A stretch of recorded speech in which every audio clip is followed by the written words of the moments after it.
올해 말 그리고 내년 초에 치료제가 승인이 된다 그러면 시장에 주는 사인은 굉장히 클 수 있다. 비만 치료제 팔고 있는 유일한 회사인 그의 위상이 대단합니다.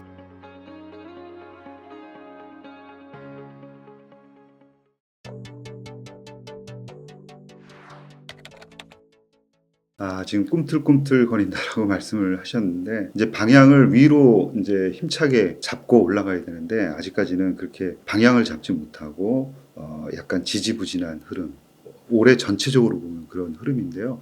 연초하고 중반까지만 해도 바이오텍 중심으로는 그래도 상승 흐름들이 미국 중심으로 상당히 나타났고요. 고점으로 본다 그러면 연초 대비 한 20% 정도 상승하는 그런 좋은 흐름을 보였지만, 최근에 그 올랐던 상승분을 바이오텍은 전부 다 겨내는 그런 모습을 보였고요. 그 다음에 빅파마들은 연초 대비해서 전체적으로 그냥 연초 대비 수준을 유지하는 그런 모습입니다. 그러니까 아주 길게 보면은 2020년부터 이제 고점을 형성한 다음에 한 2년 정도를 빅파마들은 계속 이제 횡보하는 그런 흐름을 보였고요. 바이오텍은 한 1년 반 정도 떨어지고 올 초에 계속 횡보하면서 약간 상승하는 흐름을 보이다가 다시 이제 박스권으로 그 저점 수준으로 이제 내려왔다. 이렇게 볼 수가 있습니다. 그리고 자금 흐름을 좀 말씀을 드리고 싶은데요. 이 바이오텍에게는 자금 흐름이 굉장히 중요합니다. 미국의 자금 흐름을 살펴보면 금리가 정점 수준에 도달했다 이런 시각들하고 그다음에 바이오텍이 상당히 많이 빠졌다 이런 시각이 생기면서 투자자들의 그 벤처 캐피탈 쪽으로의 자금 유입이 상당폭 있었습니다. 매니저들을 좀 가려서 들어온 게 특징적인데요. 그래서 신규의 매니저보다는 과거부터 쭉 성과를 잘 냈던 그런 펀드 매니저들, 연륜 있는 펀드 매니저들 중심으로 해서 자금이 모였다라는 거고요.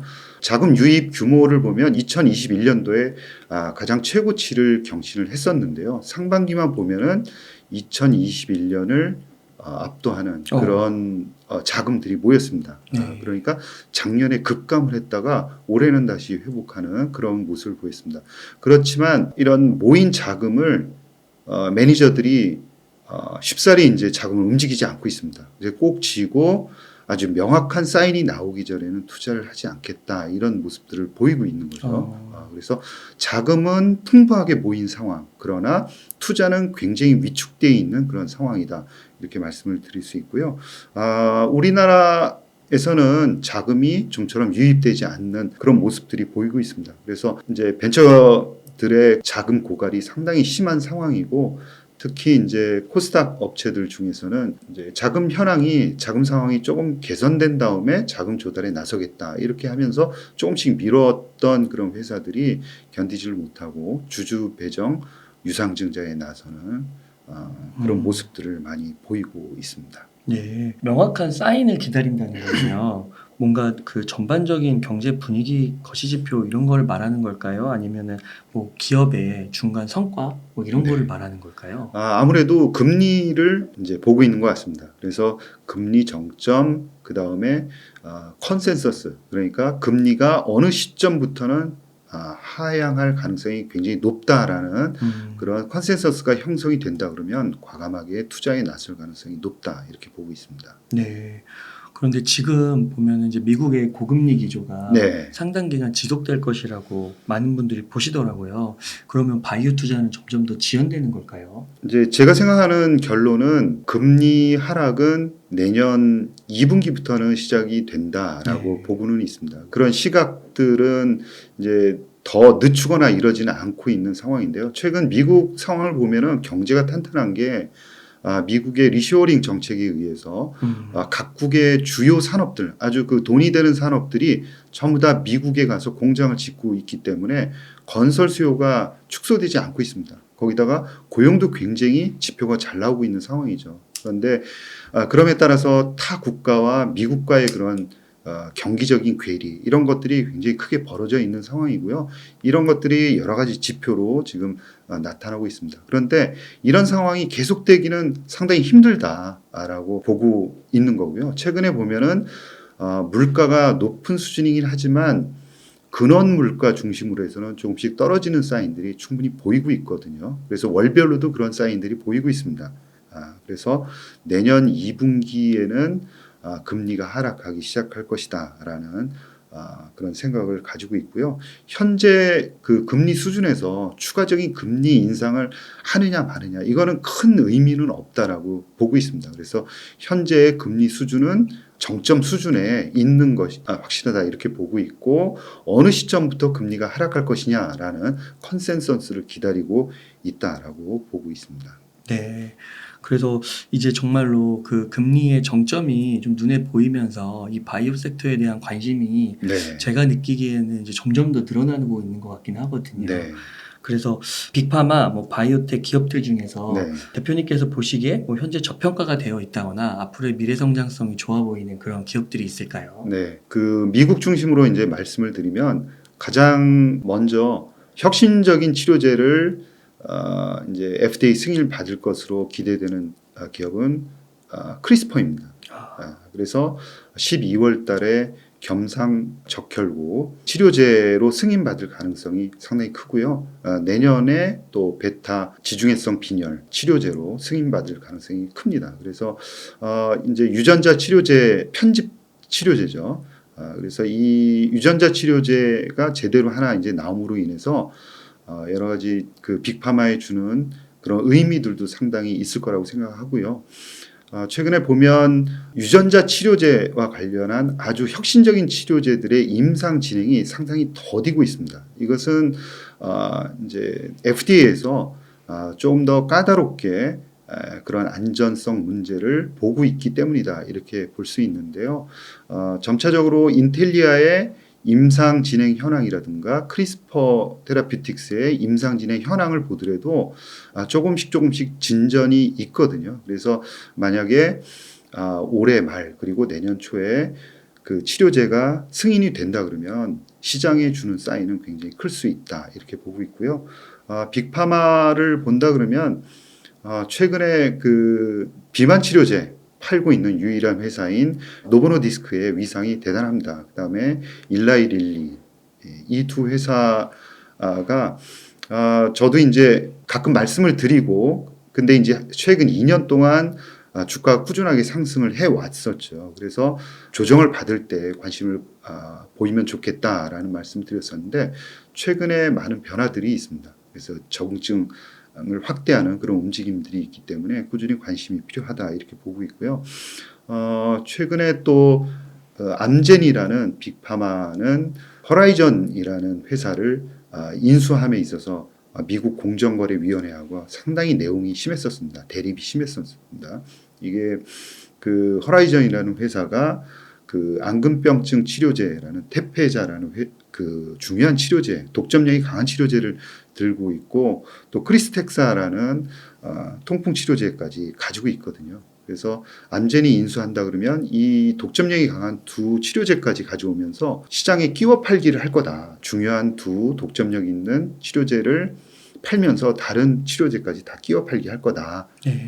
그런 점이 우려돼서 합병을 반대를 했었는데 이번에 결국은 이제 인수합병이 종결이 됐거든요. 경험했습니다. 그래서 암젠도 합병이 끝남에 따라서 기회가 될 것이다라고 생각을 하고 있고요. 또 버텍스라는 회사가 있습니다.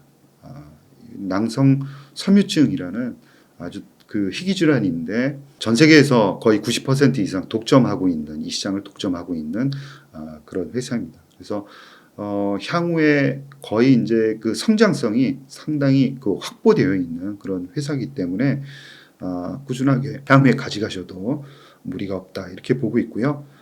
그리고 지금 그 시젠이라는 미국의 ADC 개발하는 회사를 인수하기로 지금 계약을 체결한 화이자도 관심의 대상이다 이렇게 보고 있습니다. 그래서 특히나 이 아직까지는 FTC에 의해서 이 거래가 승인이 되지 않은 상황이거든요. 그래서 승인이 된다 그러면은 호재다 이렇게 볼 수 있고요. 배당도 5%씩이나 되기 때문에 꾸준히 관심을 가질 만하다 이렇게 보고 있습니다. 네. 그 보니까 네. 그 대한민국 국민분들이 좋아하는 두 가지 기업 엔비디아랑 테슬라도 막 바이오에 투자를 하더라고요. 네, 네.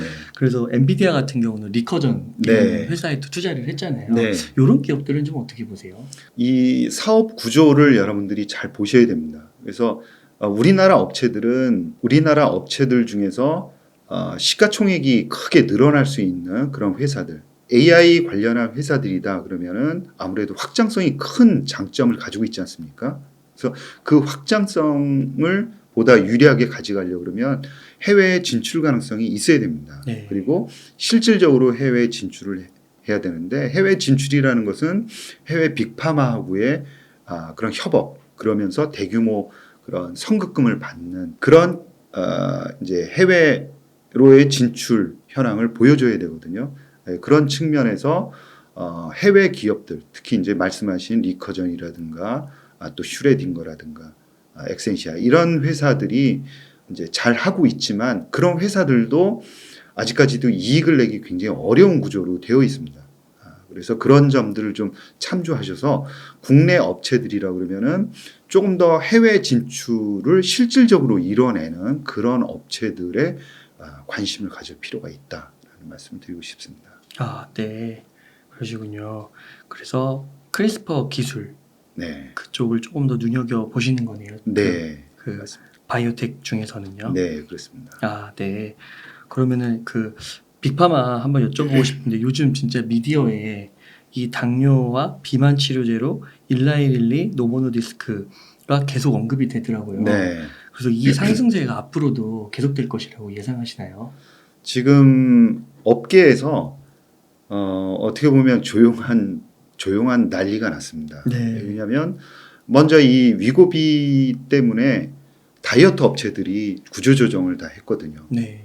왜 그러냐면 힘들어서 다이어트를 해도 그 음식을 조절하고 힘든 과정을 거치더라도 성공할 확률이 굉장히 낮지 않습니까? 그런데 약을 1년 반 정도 먹으면은 간단하게 15% 정도의 체중을 뺄 수 있다라고 하니까 물론 이제 약가가 굉장히 비싸죠.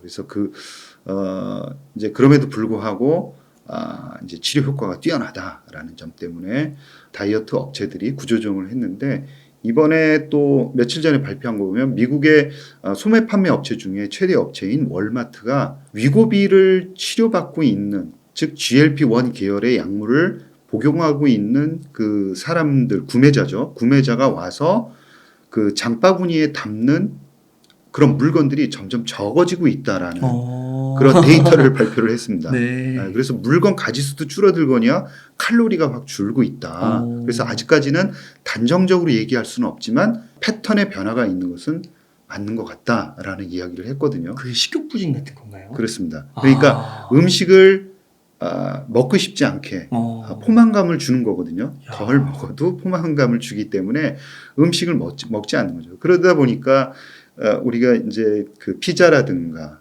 또 햄버거 이런 걸 먹을 때 코카콜라를 많이 마시는데 코카콜라의 그 주가도 상당폭 조정을 받는 그런 모습을 보였거든요. 그래서 이 영향이 어디까지 미칠지 지금 다 일단은 음식료 업체들이 관심을 갖고 대응책을 부심하고 있는 상황이고요. 그래서 뭐 발빠르게 움직이는 회사들은 벌써부터 건강식품 쪽이나 아니면은 그 포장을 소형 포장으로 줄이는 전략이라든가 좀 대응책을 마련하고 있는 그런 상황입니다.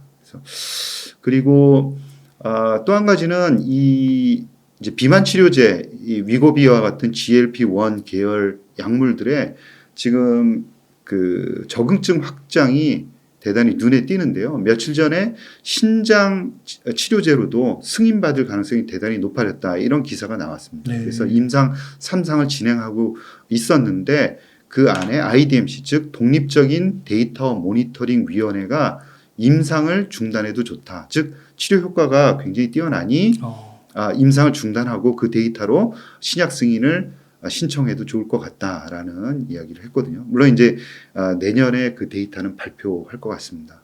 이것처럼 신장 치료제 그리고 이제 치매 치료제로서도 임상이 최근에 진행되고 있어요. 그래서 그야말로 이게 만병통치약이냐 이런 얘기가 나올 정도로 위세가 굉장히 대단합니다. 어찌됐건 그 연말에 있는 이 GLP-1 계열 약물의 자해라든가 자살 충동 같은 이 부작용 이슈만 잘 넘긴다 그러면은 내년부터는 큰 고비라든가 리스크 요인들은 많이 줄어들지 않을까 이런 생각이고요. GLP-1 관련한 이 부작용은 처음에는 축소되었었는데 점점 그 규모가 커짐에 따라서 유럽에서도 이걸 전방위적으로 다 조사를 하고 있습니다. 그러니까 위고비라든가 마운자로 그 GLP-1 계열 약물들은 모두 지금 검사를 하고 있는 상황이거든요. 그 결과가 12월 초 정도에 나올 예정이니까 그 점은 염두에 두시는 게 좋을 것 같습니다. 네, 이 GLP-1 계열로 통해서 막 신장까지도 당뇨, 비만 다 해결할 수 있는 거예요. 네, 그런 것 같습니다. 와, 근데 그렇게 되기만 하면 주가는 또 계속 올라갈 수도 있겠네요. 왜 그러냐면 약이 나오면서 실질적으로 비만 치료제로도 아주 대박인데 다른 적응증으로도 확장되면서 더 큰 매출과 실적을 올릴 수 있는 게 거의 확실시되기 때문에 지속적인 관심이 필요하다 이렇게 보고 있습니다.